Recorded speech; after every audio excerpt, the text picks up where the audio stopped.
యుద్ధ నౌకలు భయపెడుతున్నాయి. డిస్ట్రాయర్లు భీభత్సానికి సిద్ధంగా కనిపిస్తున్నాయి. యుద్ధ విమానాలు ఎప్పుడైనా గాల్లోకి ఎగరొచ్చు. ఏ క్షణం ఏం జరుగుతుందో, జరిగిన పరిణామం దేనికి దారితీస్తుందో ఆలోచిస్తేనే వణుకు పుడుతోంది. మిడిల్ ఈస్ట్లో పరిస్థితి ఇది. ఇరాన్ మీద యుద్ధానికి అమెరికా సిద్ధమైంది. ట్రంప్ ఊ అంటే చాలు మధ్యప్రాచ్యంలో మంటలు చెలరేగడం ఖాయం. వార్ మొదలైతే ఇరాన్ రియాక్షన్ ఎలా ఉండబోతోంది? యుఎస్ను అడ్డుకునే సత్తా ఉందా? అసలు అమెరికా, ఇరాన్ బలాబలాలేంటి? ఇరాన్ చుట్టూ మోహరించిన యుద్ధ నౌకలు, గురిపెట్టి రెడీగా యుద్ధ డెస్ట్రాయర్లు, బాంబర్లు. ఇరాన్ను అష్టదిగ్బంధనం చేసిన అమెరికా. ఏ క్షణమైనా ఇరాన్ మీద దాడికి అమెరికా రెడీ. యుద్ధమే వస్తే అమెరికా, ఇరాన్ బలాలేంటి? అమెరికాను అడ్డుకునే సత్తా ఇరాన్కు ఉందా? పశ్చిమాసియాలో పరిస్థితులు ఎలా ఉన్నాయి? ఓవైపు ఇజ్రాయెల్ నుంచి ఒత్తిడి, మరోవైపు ఆ దేశ జనాలకిచ్చిన హామీ, ఇంకోవైపు అణు ఒప్పందం మీద తీరని పంచాయితీ. ఒక్క కారణం కనిపిస్తేనే అమెరికా దూకుడును తట్టుకునే పరిస్థితి ఉండదు. అలాంటిదిప్పుడు ఇరాన్ మీద దాడి చేయడానికి అగ్రరాజ్యానికి బోలెడు కారణాలు కనిపిస్తున్నాయి. చర్చలు విఫలమైతే దాడులు తప్పవని ట్రంప్ హెచ్చరించగా ఇప్పుడదే నిజం కాబోతోంది. ఏ క్షణమైనా ఇరాన్ మీద అగ్రరాజ్యం దాడులు చేసే అవకాశాలు కనిపిస్తున్నాయి. ఇరాన్ చుట్టూ యుద్ధ నౌకలు, విమానాలను అమెరికా మోహరించింది. ప్రొసీడ్ అని ట్రంప్ నుంచి ఒక్క మాట వస్తే చాలు ఇరాన్ దిశగా ఆయుధాలు దూసుకుపోవడం ఖాయం. గత 20 ఏళ్లలో ఎన్నడూ లేనంతగా మిడిల్ ఈస్ట్లో ఫైటర్ జెట్లు, యుద్ధ నౌకలతో సహా రాడార్, కమాండ్ కంట్రోల్ విమానాలను తరలించింది అమెరికా. దీంతో ఇరాన్ సరిహద్దుల్లో యుద్ధ వాతావరణం నెలకొంది. ఏ క్షణం ఏదైనా జరగొచ్చు అనేట్లుగా నివురుగప్పిన నిప్పులా ఉంది పరిస్థితి. ఇరాన్ చుట్టూ అమెరికా భారీగా బలగాలు మోహరించింది. కొన్ని వారాల పాటు ఇరాన్పై నిరంతరం యుద్ధానికి సరిపోయే ఆయుధ సామాగ్రిని మిడిల్ ఈస్టుకు చేర్చింది. యుద్ధ నౌకలు, ఫైటర్ జెట్లు, డెస్ట్రాయర్లు, బాంబర్లు, ఇలా ఇరాన్ను అష్టదిగ్బంధనం చేస్తోంది అమెరికా. ఇరాన్కు 500 కిలోమీటర్ల దూరంలో అట్లాంటిక్ మహాసముద్రంలో USS Gerald R Ford aircraft క్యారియర్తో పాటు 3 డెస్ట్రాయర్లను మోహరించిన అమెరికా, ఇరాన్కు సమీపంలో అరేబియా సముద్రంలో యుఎస్ఎస్ అబ్రహం లింకన్ యుద్ధ నౌకను, ఎర్ర సముద్రంలో డెస్ట్రాయర్ యుఎస్ఎస్ డెల్బర్ట్ డి బ్లాక్ను ఉంచింది. ఇరాన్కు సమీపంలో బహ్రెయిన్లోని ఖలీఫా బిన్ సల్మాన్ పోర్ట్లో డెస్ట్రాయర్లు, యుద్ధ నౌకలను చేర్చిన అమెరికా, జోర్డాన్లోని మువాఫక్ సాల్తీ ఎయిర్బేస్ దగ్గర అత్యాధునిక యుద్ధ విమానాలు ఉంచింది. ఇలా ఇరాన్ను అన్ని వైపులా అమెరికా దిగ్బంధించేసింది. యుద్ధమంటూ మొదలైతే ఇరాన్కు ఊపిరాడకుండా చెయ్యాలనే వ్యూహంతో అమెరికా కనిపిస్తోంది. ఇప్పటికైనా దారిలోకి రావాలని, లేదంటే దాడులు తప్పవని అమెరికా వరుస హెచ్చరికలు చేస్తున్నా ఇరాన్ తగ్గేదలే అంటోంది. అమెరికా బెదిరింపులకు లొంగే ప్రసక్తి లేదని ఇరాన్ సర్కార్ తేల్చి చెబుతోంది. తమ సైన్యం పూర్తి అప్రమత్తంగా ఉందని, వేళ్లు ట్రిగ్గర్ మీదే ఉన్నాయని, ఎలాంటి దాడి జరిగినా తక్షణమే ఊహించని రీతిలో రియాక్ట్ అవుతామంటూ సవాల్ విసురుతోంది. సైనిక ఒత్తిడి, బెదిరింపుల నీడలో ఎలాంటి చర్చలు జరగవని, పరస్పర గౌరవం ఉన్నప్పుడే దౌత్యం సాధ్యమని ఇరాన్ అంటోంది. అమెరికా యుద్ధ నౌకలను ముంచేసే ఆయుధాలు తమ దగ్గర ఉన్నాయంటూ ఇరాన్ సుప్రీం లీడర్ ఖమేనీ డైరెక్టుగా ట్రంప్కు వార్నింగ్ ఇచ్చారు. దీంతో పరిస్థితి మరింత ఉద్రిక్తంగా మారింది. యుద్ధమే మొదలైతే దాని ఎఫెక్ట్ ప్రపంచం మొత్తం మీద పడుతుంది. ఆర్థిక వ్యవస్థ తీవ్రంగా దెబ్బతినే ఛాన్స్ ఉంటుంది. దీంతో అమెరికా, ఇరాన్ మధ్య జరుగుతున్న పరిణామాలపై ప్రపంచ దేశాలు ఆసక్తిగా గమనిస్తున్నాయి. సైనిక బలం విషయంలో ఇరాన్తో కంపేర్ చేస్తే సాంకేతికంగా, ఆర్థికంగా అమెరికా ప్రపంచంలోనే అగ్రస్థానంలో ఉంది. క్షిపణులు, డ్రోన్లు ఉన్న ఇరాన్ 16వ స్థానంలో ఉంది. అగ్రరాజ్యం డిఫెన్స్ బడ్జెట్ $895 బిలియన్ మించి ఉండగా ఇరాన్ రక్షణ బడ్జెట్ $15 బిలియన్. అమెరికా సైన్యంలో దాదాపు 13 లక్షల మంది యాక్టివ్ సైనికులు ఉన్నారు. మిడిల్ ఈస్ట్లోనే దాదాపు 40,000 యుఎస్ దళాలు ఉన్నాయి. మధ్యప్రాచ్య దేశాల్లో 19 స్థావరాల్లో అమెరికన్ సైనికులు ఉన్నారు. ఇరాన్ దగ్గర సుమారు 6 లక్షల మంది యాక్టివ్ సైనికులు ఉన్నారు. అయితే బసీజ్, ఇస్లామిక్ రెవల్యూషనరీ గార్డ్స్ లాంటి అతిపెద్ద పారామిలిటరీ బలగాలు ఉండడంతో ఇరాన్ సైనిక బలం భారీగా పెరిగే అవకాశముంటుంది.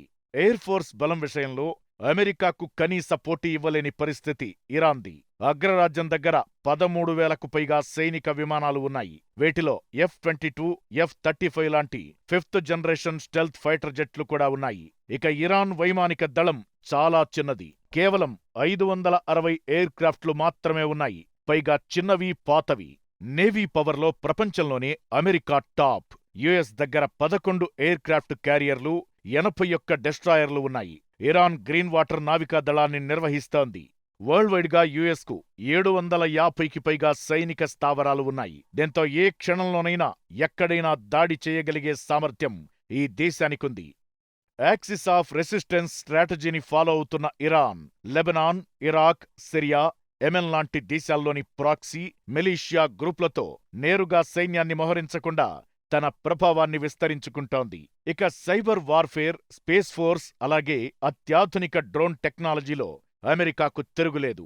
యుఎస్ దగ్గర సుమారు 5200 అణు ఆయుధాలు ఉన్నాయి. వీటిలో సుమారు 1770 అణు వార్హెడ్లు ఎప్పుడైనా ప్రయోగించేందుకు రెడీగా ఉన్నాయి. ఇరాన్ దగ్గర అధికారికంగా న్యూక్లియర్ ఆయుధాలు లేకపోయినా హెజ్బొల్లా, హౌతీల్లాంటి ప్రాక్సీలతో అమెరికా స్థావరాలు, నౌకలను ఆ దేశం లక్ష్యం చేసుకునే అవకాశముంటుంది. ప్రపంచమే యుద్ధరంగంగా మారిపోయిన వేళ ఏ యుద్ధం ప్రపంచ యుద్ధానికి దారితీస్తోందోననే టెన్షన్ దేశాలను వెంటాడుతోంది. అమెరికా, ఇరాన్ మధ్య వార్ మొదలైతే అది మిడిల్ ఈస్ట్కు మాత్రమే పరిమితమయ్యే అవకాశం లేదు. ప్రపంచం మీద ప్రభావం చూపించే ఛాన్స్ ఉంది. యుద్ధమే జరిగితే ఎవరి వైపు ఎవరు ఉండే ఛాన్స్ ఉంది? అమెరికాకు మద్దతు తెలిపే దేశాలు ఏంటి? ఇరాన్కు సపోర్టు చేసేది ఎవరు? అమెరికా ఇరాన్ యుద్ధంతో జరిగేదేంటి? మూడో ప్రపంచ యుద్ధానికి దారితీస్తుందా? అమెరికాకు మద్దతుగా నిలిచే దేశాలేంటి? ఇరాన్కు సపోర్టుగా నిలిచేదెవరు? అరబ్ దేశాల్లో కనిపిస్తున్న టెన్షన్ ఏంటి? ఇరాన్ మీద దాడులు చేసేందుకు అమెరికా సైన్యం సిద్ధంగా ఉంది. అయితే తుది నిర్ణయం తీసుకోవడానికి తన సలహాదారులు, మిత్రదేశాలతో ట్రంప్ చర్చలు జరుపుతున్నట్లు తెలుస్తోంది. యుద్ధమంటూ మొదలైతే అది కేవలం అణుస్థావరాలకే పరిమితమవుతుందా, లేదంటే ఇరాన్లో పాలన మార్పు దిశగా వెళుతుందా అనేది ఇప్పుడు ప్రపంచవ్యాప్తంగా ఉత్కంఠ రేపుతోంది. ఇప్పటికే ఇరాన్లో తీవ్ర అస్థిరత కనిపిస్తోంది. ఖమేనీ సర్కార్కు వ్యతిరేకంగా అక్కడి జనం భగ్గుమంటున్నారు. తప్పుకుని తీరాల్సిందేనని డిమాండ్ చేస్తున్నారు. ఇలాంటి తరుణంలో యుద్ధం మొదలు పెడితే అమెరికా అడుగులు ఎలా ఉంటాయనేది ఆసక్తి రేపుతోంది. గతేడాది మిడ్ నైట్ హ్యామర్ పేరుతో ఇరాన్ అణు కేంద్రాలపై అమెరికా దాడి చేసింది. అయితే ఇప్పుడు జరగబోయే అటాక్లు అంతకు మించి ఉంటాయని, కొన్ని వారాల పాటు ఘర్షణలు కొనసాగే అవకాశముందనే అభిప్రాయాలు వ్యక్తమవుతున్నాయి. అమెరికా దాడులు మొదలు పెడితే ఇరాన్ తన అత్యాధునిక క్షిపణులను బయటకు తీయడం ఖాయం. ఖతార్, యుఏఈలోని అమెరికా స్థావరాలను టార్గెట్ చేసుకునే అవకాశాలు కనిపిస్తున్నాయి. అమెరికా మిత్రదేశమైన ఇజ్రాయెల్పై కూడా ఇరాన్ విరుచుకుపడే అవకాశముంటుంది. అమెరికా ప్రధాన భూభాగంపై నేరుగా దాడి చేసే సామర్థ్యం ఇరాన్కు పరిమితమే అయినా సైబర్ దాడుల ద్వారా అమెరికా బ్యాంకింగ్, పవర్ గ్రిడ్ వ్యవస్థలను స్తంభింపజేసే ప్రమాదముంది. ఇరాన్ మద్దతున్న హౌతీలు, హెజ్బొల్లా లాంటి గ్రూపులు కూడా అమెరికా ప్రయోజనాలపై దాడులకు దిగే అవకాశాలు ఉన్నాయి. వార్ స్టార్ట్ అయితే వరల్డ్ వైడ్ గా క్రూడాయిల్ సరఫరాకు కేరాఫ్ గా ఉన్న హార్మూజ్ జలసంధిని ఇరాన్ క్లోజ్ చేసే ఛాన్స్ ఉంటుంది.